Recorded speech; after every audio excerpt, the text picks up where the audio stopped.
tal? Muy buenas noches y bienvenidos a este nuevo miércoles de firma y aclaración a través de Red 43 Canal, el último de los miércoles de este año 2023. Vamos a analizar sobre este último programa uno de los anuncios que finalmente se efectivizaron por parte del gobierno de Javier Milei en cuanto a achicar el gasto público y hacer un gobierno más pagable y más financiable. Tanto en campaña como cuando asumió, había advertido que iba a achicar de casi 20 ministerios a 8 o 9. Cumplió su promesa de campaña y entre los ministerios que radicó el Ministerio de la Mujer. En este contexto es que hace algunos días Claudia Peiró, periodista, historiadora, columnista del diario, y editora del diario Infobae, tituló un artículo de una manera bien desafiante, bien provocativa, diciendo: celebremos el cierre de un ministerio que nunca fue de las mujeres. Hoy vamos a analizar en este último programa del año, precisamente con Claudia Peiró, quien ha tenido la gentileza de estar con nosotros en esta noche, un poco ese título y ese artículo que firmó en el diario Infobae hace algunos días. Recordemos que Claudia, como lo decía recién, desde hace más de 30 años ejerce el periodismo profesional, es historiadora y además columnista y editora del diario Infobae. Dentro del artículo que publicó hace algunos días, Claudia se refería a que el feminismo de hoy es radical, fanático y beligerante. Y en los últimos años, también dijo, se ha utilizado una supuesta causa femenina para instaurar una enemistad con el hombre, una enemistad de género. Claudia, muy buenas noches y gracias por estar con nosotros en esta oportunidad, en este miércoles. Buenas noches, gracias a ustedes por la invitación. Bueno, bien desafiante, bien provocativo el título de tu artículo, como muchas de las cosas que escribís y que nos invitan a la reflexión. ¿Qué has querido decir con ese título y con ese artículo, Claudia, y sos tan amable de explicarle a nuestra audiencia? Yo creo que esta última gestión, sobre todo, pero es algo que ya viene de hace varios años y no fue exclusivo del gobierno de Alberto Fernández, hay una especie de explosión de este movimiento feminista, que yo digo que en Occidente sucedió algo raro, ¿no? Y es que en el momento en que la mujer más libre es, en Occidente, vemos la aparición de un movimiento feminista radicalizado, extremista, como se suele decir, es decir, hay extremismo político. Este era un movimiento femenino extremista que describía una situación de la mujer en nuestra sociedad como si viviéramos en el patriarcado, no sé, un patriarcado al estilo de los que hay todavía hoy en algunos países de Asia o de África, totalmente desproporcionado en relación a la situación de la mujer, sobre todo en un país como la Argentina, que yo siempre defiendo, que fue un país pionero en materia de derechos de la mujer, desde siempre. O sea, la razón por la cual las mujeres argentinas hoy gozamos de los derechos que gozamos, que son los mismos que tiene cualquier hombre, si en el plano civil, en el plano político, en el plano económico, la mujer tiene los mismos derechos que un varón en la Argentina, hace tiempo, antes de que aparezca el Me Too, el feminismo y demás. Entonces yo digo, eso sucede porque la Argentina tiene una tradición de ser una sociedad abierta, igualitaria, etc. Y todo eso se logró sin que existiera, porque nunca había existido en la Argentina un movimiento feminista poderoso. Es decir, que todos esos logros fueron logros digamos, a los que se llegó de modo mixto, es decir, con la colaboración y a veces por iniciativa de los varones. Entonces, todo este discurso de odio de género, porque eso es lo que han instalado, odio de género, de apartheid sexual, es decir, porque prácticamente el hombre es un peligro para la mujer, según el discurso de esta gente. Bueno, entonces ese discurso se fue, digamos, inflando y lo adoptó el propio Estado, es decir, porque esto no es una revolución de abajo hacia arriba, Claro. Esto fue promovido por el gobierno, financiado por el gobierno, financiado por el propio Estado. Bueno, y esa inflación se concretó esencialmente, vamos a decir que el mayor símbolo en este tiempo fue ese Ministerio de la Mujer, que ya el nombre ya es indicio de lo que realmente querían hacer. Porque cuando dicen Ministerio de la Mujer, Género y Diversidades, primero la palabra diversidad es llamar a la gente que por alguna razón, digamos, que tiene, digamos, otra orientación sexual o quiere transicionar, ¿no? Como se dice ahora, llamarla diversidad. Ya, no sé, yo lo tomaría como un insulto, pero bueno, parece que a ellos les gusta. Pero digamos que ese ministerio, que en realidad las funciones que tenía ese ministerio existían anteriormente, las funciones realmente importantes, es decir, la asistencia a una mujer en situación de que sea víctima de violencia, en fin, el desamparo de una mujer que no tiene, digamos, ¿cómo decir?, que es madre sola, que tiene que bancar sola su hogar. Todo eso, el Estado argentino ya lo venía previendo, porque la Argentina, digamos, es un país donde la política social es tradicional, aún los gobiernos más liberales no la han desarmado por completo. Entonces, bueno, ¿qué es lo que hacía ese ministerio en realidad? Voy a aclarar una cosa. Yo no defiendo, digamos, la política de Milei o lo que vaya a hacer Milei. Yo celebro el cierre de ese ministerio. Vamos a ver qué pasa en adelante, ¿no? Milei asumió hace muy poco, todavía no sabemos hasta qué grado, en qué punto realmente va a cumplir sus promesas. Esperemos que lo haga, que porque el Estado argentino está inflado, eso no hay duda.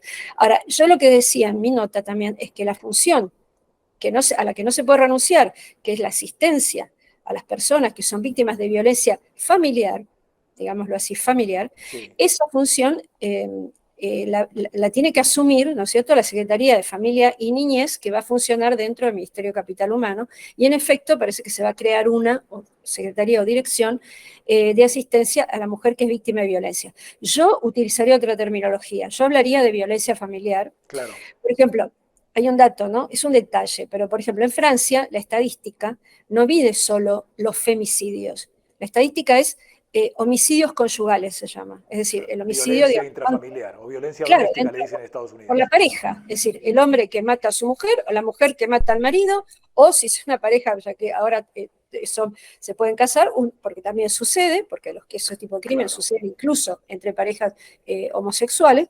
Bueno, y después sí desglosan. Después lo desglosan, ¿no es cierto?, en las que son mujeres asesinadas por sus maridos y lo otro. Obviamente que el número es menor, es decir, son menos las mujeres que matan a su marido que viceversa. Hay muchas razones en eso, hay una parte que tiene que ver, ¿no es cierto?, con los prejuicios que se mantienen, pero hay otra que tiene que ver con la diferencia de fuerza física. Es decir, es muy difícil que una mujer pueda matar a golpes a su marido, pero la inversa es bastante probable, esa es la realidad. Pero todo eso no se puede decir, porque si un hombre mata a una mujer es porque odia a todas las mujeres, ¿no es cierto? Inmediatamente se le aplica la categoría de que es un odiador de género. Y no es necesariamente así. No está bien que un hombre mate a su mujer, pero no quiere decir que porque mata a su mujer odia a todas las mujeres. Ahora, si sucede lo inverso, si una mujer mata al marido, no dicen que es una odiadora de género que odia a todos los varones. No, siempre hay alguna atenuante, alguna perspectiva de género que mirar, etc. Sí. Bueno, pero me desvío un poco de lo que quería decir. No te desviaste porque quería llegar en algún momento de esta charla, quería llegar a este punto. Después voy a volver sobre esto de, bueno, los derechos políticos que la mujer ha logrado en la Argentina sin estas corrientes de ideología de género. Recordemos, y vos lo recordabas muy bien en tu columna, que la primera mujer en la Argentina presidente de la nación data del año 1974, ¿no? Ya tenemos dos presidentas argentinas, y no necesariamente por un cupo o por una obligación de votar a una mujer, sino porque llegaron porque eran capaces o porque la gente las decidió votar. Ahora, volviendo al tema de los delitos intrafamiliares o la violencia del hombre hacia la mujer, que es mucho más recurrente que de la mujer hacia el hombre, pero hablemos de esa violencia que vos planteás como violencia intrafamiliar. ¿Qué rol ocupa en este fenómeno tan dramático como es el de la violencia y de los crímenes, la educación en la Argentina, Claudia? Vos sos una observadora muy detallista del sistema educativo argentino, yo he leído algunas cosas tuyas sobre este tema, y me pregunto, más allá del Ministerio de la Mujer, de la ideología de género, de la famosa ESI, ¿qué rol cumple la educación formal en la Argentina, desde jardín de infantes hasta la secundaria, que no le enseña a los niños y a las niñas, a los jóvenes, a los adolescentes, la importancia de esos tres derechos humanos básicos que son el derecho a la vida, a la libertad y a la propiedad del otro, ¿no? O sea, nadie puede atacar la vida del otro, ni la libertad del otro, ni la propiedad del otro. Y generalmente estos delitos, estos crímenes se consuman precisamente por el avasallamiento, o sobre la vida, la libertad o la propiedad de la pareja. ¿Qué rol cumple la educación? Bueno, yo creo que no sé si es la educación la responsable directa de esto. Yo lo que creo es que hay una crisis social, una crisis de valores, digamos, de larga data, que hace que también hay un gran crecimiento y descontrol de la violencia delictiva en general, ¿no?